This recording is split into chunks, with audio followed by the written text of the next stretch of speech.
আত্মশুদ্ধি আর মহান আল্লাহর সন্তুষ্টি লাভের আকাঙ্ক্ষায় আবারও শুরু হতে যাচ্ছে পবিত্র হজ যাত্রা। বিশ্বের বিভিন্ন প্রান্তের লাখো মুসল্লির সঙ্গে তাল মিলিয়ে বাংলাদেশ থেকেও রওনা হচ্ছেন ধর্মপ্রাণ মানুষ। এবছর পবিত্র হজ পালনে যাচ্ছেন ৭৭,৫০০ যাত্রী। শুক্রবার মধ্যরাতে প্রথম ফ্লাইট। সবকিছু সুষ্ঠুভাবে শেষ করতে আশকোনা হজ ক্যাম্পে চলছে চূড়ান্ত প্রস্তুতি। পবিত্র হজ যাত্রা একটি আধ্যাত্মিক আহ্বান, আত্মশুদ্ধির সফর। এবছরও হজযাত্রীদের সৌদি আরব অংশের ইমিগ্রেশন হচ্ছে বাংলাদেশে। প্রথম দিনে বিমান বাংলাদেশ, ফ্লাইনাস এবং সৌদি এয়ারলাইন্সের ১৩টি ফ্লাইটে দেশ ছাড়বেন হজযাত্রীরা। ২০০-র বেশি সার্ভিস ও ফিচারে লেনদেনের সব বিকাশ অ্যাপে সম্ভব।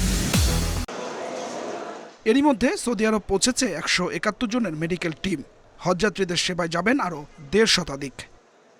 হাজিদের খেদমত করতে যেতে পারতেছি, এটাই আমার সবচেয়ে বড় তৃপ্তি। মানে হাজিদের সেবা করলে আমার হজ হয়ে যাবে। প্রাউড ফিল করছি যে হজ যাত্রী যারা আল্লাহর মেহমান তাদেরকে খেদমত করার সুযোগ পেয়েছি আল্লাহর রহমতে, আল্লাহর পর আলহামদুলিল্লাহ। তবে সৌদি সরকারের নতুন নিয়মে মিনা, আরাফা এবং মুজদালিফায় ভোগান্তির আশঙ্কা করছে এজেন্সিগুলো। সৌদি আরবে সার্ভিস প্রোভাইডারও আছে একজন, কিন্তু ক্যাম্প অপারেটর হয়ে গেছে ৫ জন, মোয়াল্লেম হয়ে গেছে ৫ জন এবং সেক্ষেত্রে ক্যাটারিং সার্ভিস হয়ে গেছে ৫টি কোম্পানি। তো এই একটা এজেন্সির পক্ষে এতগুলো সংস্থা কোম্পানির সাথে সমন্বয় করে হজযাত্রীদের সার্ভিসটা নিশ্চিত করা কিছুটা চ্যালেঞ্জিং। চলতি বছর হজযাত্রীদের ভিসা জটিলতা নেই।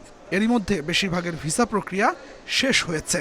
হজ ক্যাম্পে যাতে আমাদের হজযাত্রীদের কোনো রকম কষ্ট না হয়, কোনো রকম ভোগান্তি না হয়, সেগুলো আমরা বিভিন্নভাবে আসলে পর্যায়ক্রমে এগিয়ে নিচ্ছি। আমাদের একই মেসেজ এবছরেও থাকবে যে কোনো হজযাত্রীকে প্রতারিত করে কোনো এজেন্সি বা কোনো মোয়াল্লেম হজে যেতে পারবেন না। তাদের এই সমস্যার সমাধান না করা পর্যন্ত তাদের আসলে হজে যাওয়া সম্ভব হবে না। শুক্রবার হজ ফ্লাইটের উদ্বোধন করবেন প্রধানমন্ত্রী তারেক রহমান।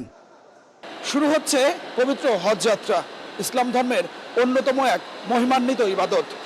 সারা বিশ্বের লাখো ধর্মপ্রাণ মুসল্লির সঙ্গে এবার বাংলাদেশ থেকেও ৭৮,০০০-এর বেশি হজযাত্রী রওনা হচ্ছেন পবিত্র মক্কা নগরের উদ্দেশ্যে।